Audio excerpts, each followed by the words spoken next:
Hello everyone, मैं हूं मोनम राय और आप सभी देख रहे हैं अपना पसंदीदा चैनल हिमांशी मैथ क्लासेस। आज के इस क्लास में हम देखने वाले हैं एक नया टॉपिक जिसका नाम है व्रत। आज अपन व्रत के बारे में डिस्कस करेंगे। अभी तक आप सभी छोटी क्लासों में व्रत के बारे में पढ़ते आ रहे हैं। आपको आई होप आप सभी बच्चों को थोड़ा बहुत बेस के बारे में, व्रत के बारे में पता होगा कि इसका बेस क्या होता है, त्रिज्या क्या होती है, व्यास क्या होता है, इस पर अगर वो रेखा स्पर्श कर रही है तो वो कहाँ से स्पर्श करेगी, अगर कोई छेदक रेखा है तो वो कैसे स्पर्श करेगी। इन सब चीजों के बारे में आपको शायद थोड़ा बहुत नॉलेज है होगा। अगर नहीं है तो आपको इस क्लास को देखने के बाद इन सब जो छोटी छोटी चीजें हैं, जैसे त्रिज्या क्या है, व्यास क्या कहलाता है, जीवा क्या कहलाती है, छेदक रेखा क्या कहलाती है, स्पर्श बिंदु क्या होता है, तो इन सब चीजों के बारे में आपका बेस बहुत ही मजबूत हो जाएगा। तो आप सभी को क्लास शुरू से लेकर अंत तक जरूर देखनी है। ये क्लास बहुत ही महत्वपूर्ण इसलिए है क्योंकि ये बोर्ड पेपर में 5 से 6 नंबर के क्वेश्चन तो आता ही है। इसमें से 2 ऑब्जेक्ट भी आते हैं, एक छोटा सा लॉन्ग क्वेश्चन भी आता है। जो बोर्ड एग्जाम होते हैं तो बोर्ड एग्जाम में एक प्रमेय आती है जो इसमें हमेशा ही अभी तक के पेपर में आती है। एक ना एक प्रमेय, 2 या 3 प्रमेय है, वो इसमें से घूम फिर के कोई कभी 10.1 दे दी प्रमेय दे दी, या 10.2 प्रमेय दे दी, या 10.3 प्रमेय दे दी। ये 3 प्रमेय होती है जो हमेशा घूम फिर के एक एक आती ही रहती है। तो आप सभी बच्चों को ये 3 जो प्रमेय आज हम पढ़ने वाले हैं, आपको उस पर भी बहुत अच्छी पकड़ बनानी है ताकि आप अपने एग्जाम में आए तो आप उसको इजीली देख पाओ और आपको बहुत अच्छी तरीके से समझ में आ जाए। ठीक है, तो इसी के साथ आपको हम करते हैं क्लास की शुरुआत। तो आइए करते हैं आप क्या क्लास की शुरुआत। तो क्लास की शुरुआत करने से पहले आप सभी को बता देती हूँ कि अपन जो व्रत पढ़ने वाले हैं, व्रत में अपन कौन कौन से टॉपिक देखेंगे, मतलब व्रत के अंदर अपन को पढ़ना क्या है। तो अपने मेन सिलेबस में, अपने जो 10th वाला सिलेबस है उसमें दिया हुआ है, अपन को पढ़ना है व्रत की स्पर्श रेखा। अपने 2 मेन टॉपिक दिए हुए हैं, कौन कौन से, व्रत की स्पर्श रेखा क्या होती है, और अगर व्रत से बाहर, कहां से, व्रत से बाहर किसी बिंदु से व्रत को स्पर्श करने वाली जो वो होती है, रेखाएं होती है, उसकी लंबाई कैसे निकालते हैं। अपन को ये 2 टॉपिक आज अपन को कवर करने हैं। तो सबसे पहले स्टार्ट करने से पहले, क्लास स्टार्ट करने से पहले आप सभी मुझे बताइए व्रत के बारे में आप सभी लोग थोड़ी बहुत चीज तो जानते होंगे। ऐसे कि अगर जो बंद आकृति है उसको व्रत कहते हैं। आप सभी बच्चे सिर्फ इतना जानते होंगे कि जो व्रत होती है, जो गोल आकृति होती है, उसको क्या कहते हैं, उसको व्रत कहते हैं। अगर कोई ने बोल दिया है गोल आकृति है, इस आकृति की पहचान कीजिए, तो आप क्या कहोगे, गोल आकृति मतलब ये क्या है, व्रत है। इतना आप सभी को पता होगा, मैं मान के चल रही। लेकिन अगर मान लीजिए किसी व्यक्ति ने कह दिया कि ये 2 आकृति है, ठीक है, ये 2 आकृति है, दोनों का शेप कैसा है, गोल है, ठीक है, गोलाकार है। इसकी यहाँ से लेकर यहाँ तक की दूरी कितनी है, 5 सेंटीमीटर है। लेकिन इस वाले गोले की जो यहाँ से यहाँ तक पर्दी तक की दूरी है, यहाँ 5 सेंटीमीटर है, यहाँ से लेकर 3 सेंटीमीटर है, यहाँ से लेकर 4 सेंटीमीटर है, यहाँ से लेकर 10 सेंटीमीटर है। तो आपको कोई व्यक्ति आपसे पूछे, अगर बताइए प्यारे बच्चों, 2 आकृति दी है, आकृति 1 दी है और आकृति 2 दी है, तो आपसे बताओ कि जो आकृति 1 व्रत कहलाएगी कि आकृति 2 व्रत कहलाएगी। क्योंकि हर वो बंद चीज व्रत तो नहीं हो सकती, क्योंकि उसकी कोई, अगर उसकी मान लीजिए कहने से लेकर पर्दी तक की दूरी कुछ अलग हुई, कुछ दूरी अलग हुई, तो क्या अपन कैसे पहचान पाएंगे कि जो बंद आकृति है जो व्रत है कि नहीं है। तो मैं आपसे पूछती हूँ, जल्दी बताइए। 1 मिनट में आपकी यहाँ कमेंट देख रही हूँ, ठीक है, जल्दी बताइए कि पहली वाली आकृति व्रत कहलाएगी या दूसरी वाली आकृति व्रत कहलाएगी। आइए अपन समझते हैं कि पहली आकृति व्रत कहलाएगी या दूसरी वाली आकृति। अब व्रत पहचानने की विशेषता क्या होती है, व्रत को अपन कैसे पहचाने, अगर कोई आकृति दी हुई है वो व्रत है कि नहीं है। ऐसे मान लीजिए, देखो यहाँ पे क्या है, यहाँ 5 सेंटीमीटर, यहाँ पे क्या है, इनकी दूरियां क्या है, अलग अलग, 3 है, 4 है, 10 है, 5 है। तो इसको समझने के लिए चलते हैं अपने कॉन्सेप्ट पे, ठीक है। तो अब कॉन्सेप्ट क्या कहता है, देखो अब व्रत की डेफिनेशन क्या कहती है, व्रत क्या कहलाता है, किसी क्या कंडीशन होती है। एक बार ने बिंदु ले लिया, क्या है, एक बिंदु, ठीक है, एक बिंदु ले लिया, ठीक है। इस बिंदु से समान दूरी पे वन और बिंदु ले लिए, एक ही बिंदु ले लिया, एक ही ले लिया, एक बहुत सारे अनंत बिंदु ले लिए, ठीक है। ये वाले बिंदु अपन ने बनाए, ये बिंदु क्या कर दिया अपन ने, बना दिए। अब इन बिंदुओं को मिला दिया, ऐसे मिला दिया। अब जो बिंदु बना मिला दिया अपन ने, एक जो निश्चित एक बिंदु ले लिया। तो अब व्रत क्या कहता है, एक निश्चित बिंदु से, कहां से, एक निश्चित बिंदु से समान दूरी पर, ये बिंदु कैसे स्थित है, समान दूरी पर स्थित है, समान दूरी पर स्थित बिंदुओं को मिलाने वाला बिंदु पद क्या कहलाता है, व्रत कहलाता है। फिर से सुनिए, क्या कहता है, वृत्त की कंडीशन क्या होती है, एक निश्चित बिंदु से समान दूरी पर, मान लीजिए यहाँ से कितनी 5 सेंटीमीटर दूरी है, कितनी है 5 सेंटीमीटर, तो एक निश्चित बिंदु से कितनी दूरी होनी चाहिए, एक निश्चित बिंदु से समान दूरी पर, यहाँ कितने सेंटीमीटर 5 सेंटीमीटर स्थित बिंदु को मिलाने वाला बिंदु पर, स्थित बिंदुओं को मिलाने वाला बिंदु पर क्या कहलाता है, वृत्त कहलाता है। तो यहाँ से कॉन्सेप्ट क्या निकलता है कि अगर कोई वृत्त है, अगर कोई बंद आकृति वृत्त है, तो उसकी जो उसका निश्चित बिंदु होगा, उसका जो केंद्र होगा, उससे समान दूरी होनी चाहिए। अगर उसकी यहाँ से यहाँ परिधि तक की दूरी देखें तो कैसी होनी चाहिए, समान होनी चाहिए। मतलब कि अगर यहाँ से यहाँ तक की दूरी 5 सेंटीमीटर है, तो फिर यहाँ से यहाँ तक की दूरी भी कितनी होनी चाहिए, 5 सेंटीमीटर। यहाँ से यहाँ तक की दूरी लोगे तो ये कितनी होगी, 5 सेंटीमीटर होगी। यहाँ से यहाँ तक की लोगे तो 5 सेंटीमीटर।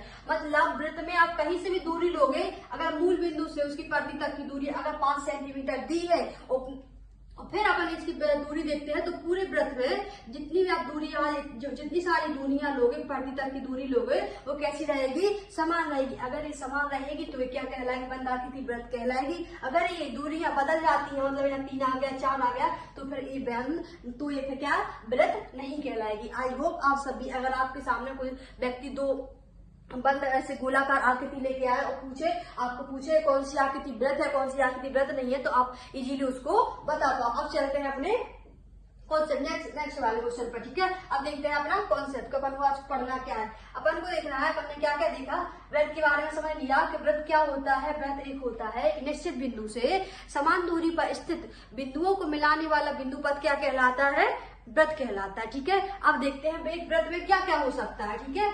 एक वृत्त में क्या क्या होता है, ठीक है। ये वृत्त है, इसका जो निश्चित बिंदु होता है इसको क्या कहते हैं, अपन केंद्र कहते हैं, ठीक है। इसको क्या कहते हैं, केंद्र कहते हैं। और यहाँ इसको, ठीक है, इसको क्या कहते हैं, ये केंद्र कहलाता है, ठीक है।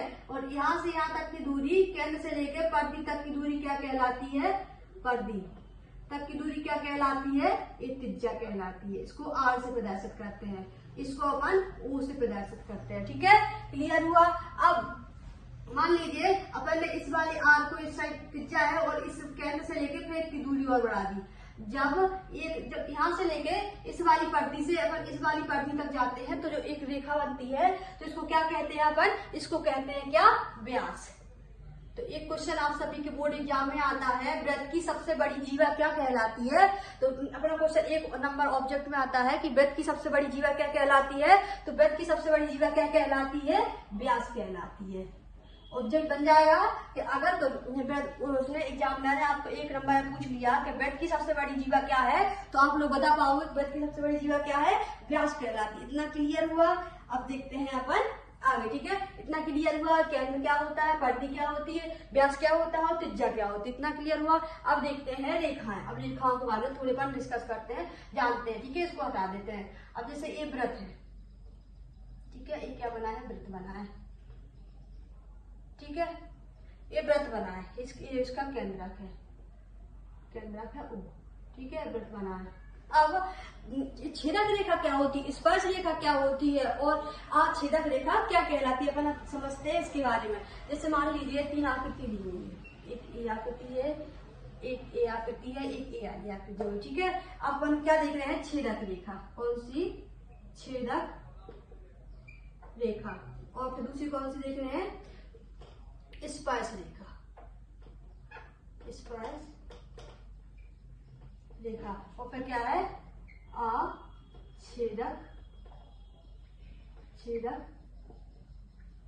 रेखा, ठीक है। क्या क्या देखना है अपन को, क्या क्या देखना है यहाँ पे, पहले समझना है क्या छेदक रेखा क्या कहलाती है। छेदक रेखा क्या होती है, ये रेखा अपने जो मेन टॉपिक है उसके लिए बहुत ही इंपोर्टेंट है। तो आप सब बच्चों को इसमें बहुत ध्यान से इसको सुनना है, देखना है कि कौन सी है, कैसे कैसे इसकी पहचान कर सकते हैं, ठीक है। छेदक रेखा क्या होती है, छेदक रेखा, ठीक है। अब देखो छेदक रेखा क्या होती है, मान लीजिए एक वृत्त है, इसका एक क्या है, एक केंद्र है, एक वृत्त है, इसका केंद्र ओ है, इसका केंद्र ओ है, ठीक है। अब छेदक रेखा क्या होती है, अगर कोई रेखा वृत्त के 2 बिंदु, मतलब एक बिंदु यहाँ, एक बिंदु यहाँ है, इनको काटती चली जाए, मतलब व्रत को ऐसे चीर दे।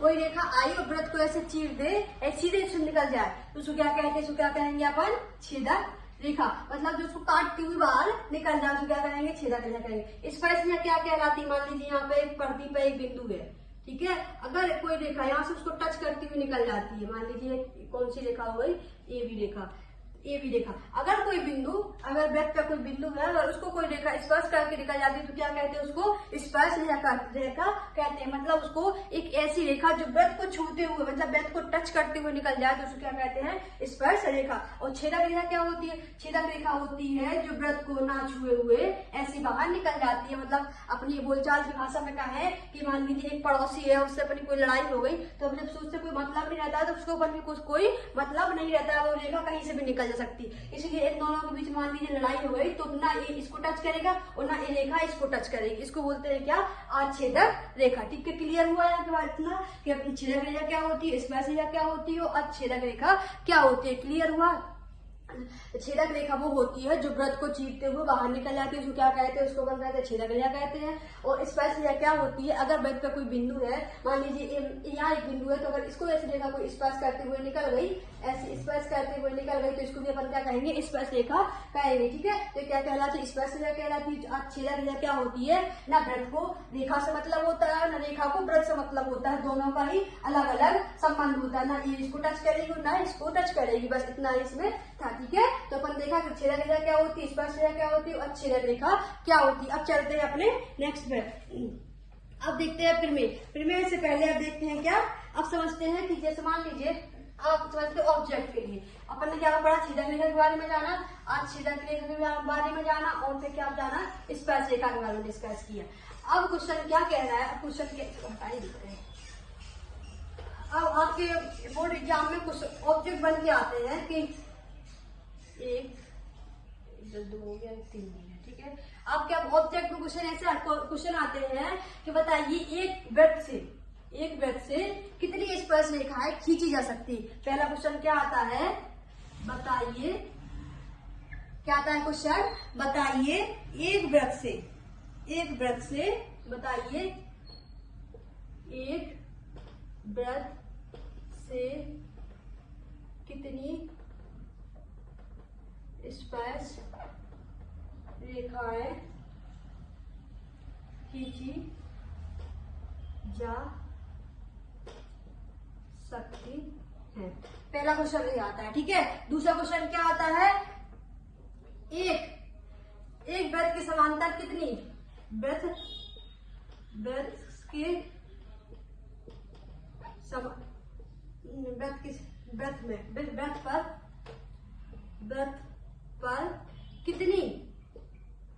कितनी समांतर रेखाएं खींची जा सकती है। ठीक है, एक क्वेश्चन ये आता है। और तीसरा क्या आता है, ठीक है, दूध देखिए पहले। तो क्वेश्चन क्या कह रहा है, एक वृत्त से कितनी स्पर्श रेखाएं खींची जा सकती है। तो मान लीजिए ये व्रत है, इसका बिंदु क्या, मूल बिंदु क्या है, ओ है, केंद्र क्या है, ओ है। अब बताइए कि इस वाले व्रत से कितनी स्पर्श रेखाएं खींची जा सकती है। मतलब एक ऐसी रेखा खींच दो, एक ऐसी रेखा खींची जा सकती है, एक ऐसी खींची जा सकती है, एक ऐसी खींची जा सकती है। मतलब इसको टच करते हुए कितनी रेखाएं निकल सकती है, बताइए। मैंने कितनी सारी निकाल दी है रेखाएं, किस टच करते हुए जा रही। तो आप कह सकते हो, अगर अपने यहाँ कॉन्सेप्ट क्या निकला कि एक व्रत से अनंत स्पर्श रेखाएं खींची जा सकती है। लेकिन कहीं कहीं आपको मिलेगा कि एक व्रत से दो रेखाएं भी खींची जा सकती है। एक व्रत के अंदर अगर कोई बिंदु स्थित है तो उससे होती हुई कितनी रेखाएं खींची जा सकती है, कितनी स्पर्श रेखाएं खींची जा सकती है। तो अगर आपने एक कॉन्सेप्ट देखा कि एक व्रत से होते हुए कितनी स्पर्श रेखाएं खींची जा सकती है, तो यहाँ तो हो जाएगा अनंत। लेकिन अगर क्वेश्चन में क्वेश्चन बदल दिया जाए, ऐसे मान लीजिए एक व्रत है, ठीक है, अगर इसमें कह दिया जाए कि इस बिंदु से होते हुए कितनी स्पर्श रेखाएं खींची जा सकती है, इस बिंदु से कितनी स्पर्श रेखाएं खींची जा सकती हैं। तो देखो यहाँ पर मैंने ऐसी वाली रेखा खींची तो ये क्या रेखा हो जाएगी, ये स्पर्श रेखा तो नहीं होती, ये तो कैसी रेखा होती है, छेदक रेखा होती है, जो पर्दी पे 2 बिंदु है, उनको चीरती हुई बाहर निकल रही है, जिसको क्या कहेंगे अपन, इसको स्पर्श रेखा तो नहीं कहेंगे, इसको क्या कहेंगे, छेदक रेखा कहेंगे। अगर मान लीजिए मैंने एक ऐसी रेखा बना दी तो ये भी छेदक रेखा कहलाएगी, क्योंकि ये भी पर्दी को 2 बार टच कर रही है, तो क्या है, छेदक रेखा है। क्या स्पर्श रेखा नहीं है, तो अपन कह सकते हैं अगर वृत्त के अंदर कोई बिंदु स्थित है तो उससे निकलने वाली, अगर उससे होते हुए स्पर्श रेखा क्या रहेगी, एक भी स्पर्श रेखा नहीं खींची जा सकती। मतलब बोलचाल की भाषा में क्या है, अगर कोई बिंदु वृत्त के अंदर स्थित है तो उससे एक भी स्पर्श रेखा नहीं खींची जा सकती है। इतना क्लियर हुआ। अब फिर क्वेश्चन बदलता है। अगर एग्जामिनर ने कह दिया कि एक वृत्त के अंदर एक वृत्त पर, जो मतलब वृत्त है उसका केंद्र O है, एक वृत्त के समांतर, अगर एक वृत्त है इसकी समांतर कितनी स्पर्श रेखा खींची जा सकती है, कितनी स्पर्श रेखा खींची जाती है। क्वेश्चन पे बहुत ध्यान देना है, क्योंकि इसमें तीनों क्वेश्चन अलग अलग है। पहला क्वेश्चन क्या था, पहला क्वेश्चन क्या कहा गया था कि वृत्त से होते हुए कितनी स्पर्श रेखाएं खींची जा सकती है। तो कितनी का कंडीशन क्या आई थी कि वृत्त से होती हुई स्पर्श रेखाएं अनंत खींची जा सकती है। और दूसरी कंडीशन क्या आई थी, अगर वृत्त के अंदर कोई बिंदु स्थित है तो उससे कितनी स्पर्श रेखा खींची जा सकती है, तो उससे एक भी स्पर्श रेखा नहीं खींची जा सकती है। क्योंकि मैंने देखा कि एक रेखा खींच रहा है तो ये रेखा कैसी बन रही है, छेदक रेखा बन रही है, स्पर्श रेखा नहीं बन रही। अब क्वेश्चन आता है तीसरा वाला क्या कह रहा है, एक वृत्त के समांतर, यहाँ क्या है, समांतर कितनी स्पर्श रेखाएं खींची जा सकती है। मतलब वृत्त से होती हुई कितनी समांतर स्पर्श रेखाएं खींची जा सकती है। जैसे मान लीजिए मैंने एक रेखा एक खींच दी, ठीक है, और एक मैंने ये रेखा खींच दी, तो एक दोनों रेखा कैसी हो गई, ये दोनों रेखा समांतर हो गई, ठीक है। तो समांतर दिख रही है आपको। अगर मान लीजिए मैंने एक रेखा ऐसी खींच दी, एक रेखा ऐसी खींच दी और एक रेखा ऐसी खींच दी, तो क्या ये नीचे वाली रेखा जो अपन ने एक स्पर्श रेखा खींची थी, ये वाली क्या ये इसकी समांतर दिख रही, ये पहली वाली और दूसरी वाली ये वाली एक दूसरे की समांतर दिख रही, ये वाली और ये वाली एक दूसरे की समांतर दिख रही। लेकिन क्या ये वाली जो ये वाली और ये वाली के समांतर दिख रही नहीं, एक दूसरे के समांतर दिख रही। तो अपन क्या कहेंगे, एक वृत्त से 2 समांतर रेखाएं खींची जा सकती है। एक वृत्त से 2 समांतर रेखाएं, 2 समांतर स्पर्श रेखाएं खींची जा सकती है। इसके अलावा अगर आप और खींचते हो, जैसे अपन ने 4 खींची, लेकिन क्या ये वाली समांतर, ये वाली समांतर है। क्या अगर मान लीजिए इसको हटा दिया जाए तो ये वाली कैसी रहेगी, ये वाली समांतर रहेगी, और अगर इसको हटा दिया जाए तो ये वाली समांतर रहेगी। तो हम कह सकते हैं कि एक वृत्त पर 2 समांतर रेखाएं, 2 समांतर स्पर्श रेखाएं खींची जा सकती, इसके अलावा एक भी नहीं खींची जा सकती। तो आप सभी को ये तीनों बहुत ही इंपोर्टेंट क्वेश्चन है, क्योंकि ये आपके ऑब्जेक्ट में तो आते ही हैं और आपका आधार भी मजबूत करते हैं। क्योंकि अगर आपको ये सब एक छेदक रेखा, स्पर्श रेखा और समांतर रेखा के बारे में समझ में आ गया तो यकीन मानिए प्यारे बच्चों, आपके जो चैप्टर दिया उसमें कुछ नहीं है इसके अलावा, अगर ये सब चीजें आपको बहुत अच्छे समझनी है, ठीक है। तो आई होप जैसे मैंने छोटे छोटे पार्ट में इसको डिवाइड करके आपको समझाने की कोशिश की हुई है, इतने अच्छे से आपको पूरी यूट्यूब को कोई नहीं समझाया, क्योंकि मैंने आपको सिर्फ आपके क्वेश्चन करवाने के बेस पे नहीं समझाया है कि आपको मुझे सिर्फ आपकी प्रश्नावली समाप्त की और मेरा काम हो गया। मैंने सिर्फ आपका पहले यहाँ पर क्या बेस मजबूत किया है कि अगर आपका बेस मजबूत हो जाएगा तो आप क्वेश्चन तो एक्सरसाइज क्वेश्चन नहीं, आप खुद से भी उसको कर पाओगे। लेकिन आपका बेस ही मजबूत नहीं होगा तो मेरे एक्सरसाइज करवाने से कोई मतलब नहीं होगा, ठीक है। तो अब देखते हैं कि अपन ने क्या क्या देखा। अपन ने तीन वृत्त के बारे में डिस्कस किया कि अगर कोई वृत्त है तो उससे स्पर्श रेखा कितनी की जा सकती है, उससे अनंत स्पर्श रेखाएं खींची जा सकती है। दूसरा क्या कॉन्सेप्ट देखा अपन ने, अगर वृत्त के अंदर कोई बिंदु है तो उससे एक भी स्पर्श रेखा नहीं खींची जा सकती, ठीक है। और तीसरा कॉन्सेप्ट क्या आता है, अगर एक वृत्त है तो उससे सिर्फ 2 समांतर स्पर्श रेखाएं खींची जा सकती है, इसके अलावा नहीं खींची जा सकती है, ठीक है। क्लियर हुआ। अब चलते हैं अपने नेक्स्ट वाले क्वेश्चन पर। तो अपना पहला वाला क्वेश्चन क्या कह रहा है, एक्सरसाइज कौन सी 10.1 है, क्या कह रही है इसमें से। पहला क्वेश्चन दिया क्या है, रिक्त स्थानों की पूर्ति कीजिए। किसी वृत्त की स्पर्श रेखा उसे बिंदु पर स्पर्श करती है। किस बिंदु पर स्पर्श करती है, जैसे मान लीजिए किसी वृत्त की, मतलब एक वृत्त है, इसकी जो स्पर्श रेखा वाली रेखा क्या है, एक बिंदु है, स्पर्श करती है। किसको स्पर्श करती है, एक बिंदु। किसको स्पर्श करती है, तो क्या पूछा है, किसी वृत्त की स्पर्श रेखा उसे बिंदु पर स्पर्श करती है। कौन से बिंदु पर स्पर्श करती है, जल्दी बताओ, कितने बिंदु पर स्पर्श करती है, फिर सुनिए। किसी वृत्त की स्पर्श रेखा उसे बिंदु पर स्पर्श करती है, मतलब जो इस पर एक स्पर्श रेखा खींची है, कितने बिंदु पर स्पर्श कर रही है, सिर्फ एक बिंदु पर। तो क्या कहेंगे, उसे एक बिंदु पर, और क्या आएगा, एक बिंदु पर स्पर्श करती है, क्योंकि अपन अगर एक स्पर्श रेखा खींची, कौन मान लीजिए एक्स वाई स्पर्श रेखा खींची, तो किस बिंदु पर स्पर्श कर रही है, एक बिंदु पर स्पर्श कर रही है, इसके अलावा कहीं पर नहीं कर रही, तो इसको क्या कहेंगे, एक बिंदु पर स्पर्श रेखा करेगी, ठीक है, एक बिंदु पर स्पर्श करती हुई निकल जाएगी। अब दूसरे वाला ऑब्जेक्ट क्या कह रहा है, वृत्त को दो बिंदुओं का प्रतिच्छेद करने वाली रेखा को क्या कहते हैं, जैसे मान लीजिए ये वृत्त बना है, ठीक है, एक वृत्त बना है, एक बिंदु यहाँ है, एक बिंदु यहाँ है, अब इसको स्पर्श करने वाली रेखा क्या कहलाती है, मैंने क्या बताया था, जब कोई रेखा आती है और वृत्त को टच करती है, वृत्त के दो बिंदुओं को टच करती हुई बाहर निकल जाती है, तो उसको क्या कहते हैं, अपन छेदक रेखा कहते हैं। तो यहाँ कौन सी रेखा हो जाएगी, वृत्त को दो बिंदुओं पर, एक कौन कौन से बिंदु है, एक ए बिंदु है, एक ए बिंदु है, दो बिंदुओं को प्रतिच्छेद करने वाली रेखा को क्या कहते हैं, छेदक रेखा कहते हैं, क्या कहते हैं, छेदक रेखा कहते हैं, ठीक है। अब तीसरा वाला क्वेश्चन क्या कह रहा है, एक वृत्त की समांतर, एक वृत्त की समांतर रेखा हो सकती है, जैसे मान लीजिए ये वृत्त बना है, ठीक है, एक वृत्त बना है, ये वृत्त बना है, तो अब इसकी समांतर कितनी रेखाएं हो सकती है, तो या तो ऐसी रेखा खींच दो, इसके अलावा तो नहीं हो सकती, या फिर ऐसा करके आप इसको हटा के आप ऐसे भी कर सकते हो, ऐसे भी इसको मिला सकते हो, मतलब एक वृत्त की दो समांतर रेखाएं हो सकती है, कितनी हो सकती हैं, दो समांतर रेखाएं हो सकती है, दो के अलावा समांतर रेखाएं नहीं होती है, ठीक है। अब चौथा वाला ऑब्जेक्ट क्या कह रहा है, वृत्त तथा उसकी स्पर्श रेखा के उभयनिष्ठ बिंदु क्या कहते हैं, जल्दी बताओ, वृत्त तथा उसकी स्पर्श रेखा के समान के उभयनिष्ठ बिंदु क्या कहते हैं, स्पर्श बिंदु कहते हैं, क्या कहते हैं, स्पर्श बिंदु कहते हैं।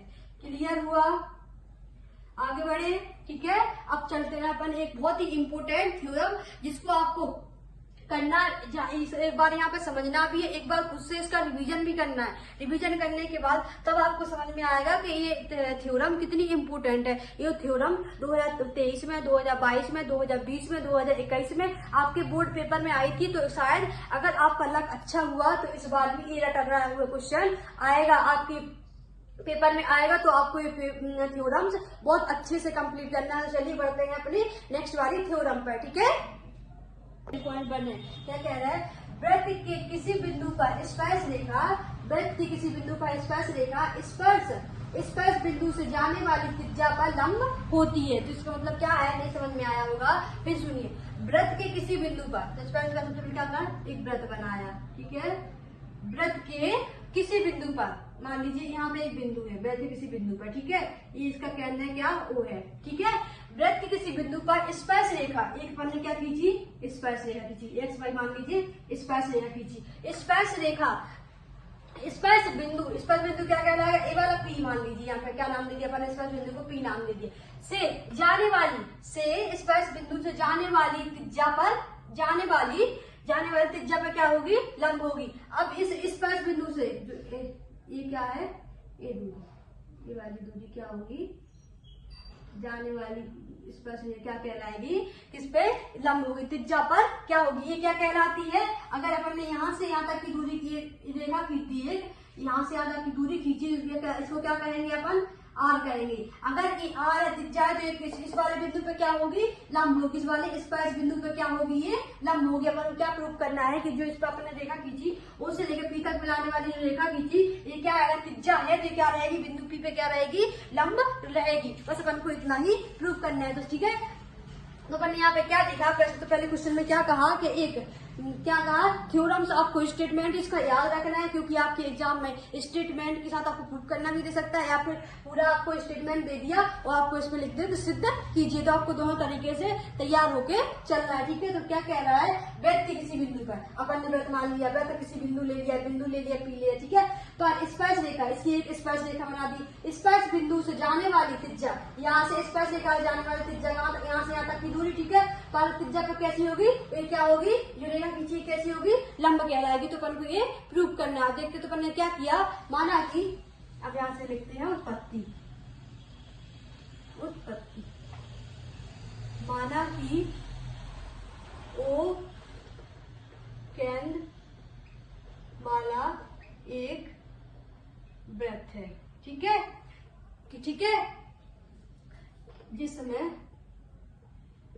जिससे एक्स वाई स्पर्श, जिसमें एक्स वाई स्पर्श रेखा बिंदु P पर स्पर्श करती है। क्लियर हुआ? यहाँ पर क्या बता दिया, अपन बताया कि अपने पास क्या है, एक क्या है, एक O, माना कि O कहने वाला क्या है, एक वृत्त है जिसमें एक्स वाई क्या है, स्पर्श रेखा बिंदु कहाँ पर टच करती है, बिंदु P पर स्पर्श करती है। इतना क्लियर हुआ? अपन ने क्या बताई, भाषा बताई। ठीक है, अब देखते हैं। तो अपन ने अगर भाषा बताई इसमें, तो अब क्या करना है, इसमें बस सिद्ध करना है। क्या बस सिद्ध करना है? क्या पे लिखो, सिद्ध करना है। क्या सिद्ध करना है? हमें सिद्ध करना है क्या, यहाँ लिखो, हमें सिद्ध करना है। यहाँ लिखो, हमें सिद्ध करना है कि त्रिज्या स्पर्श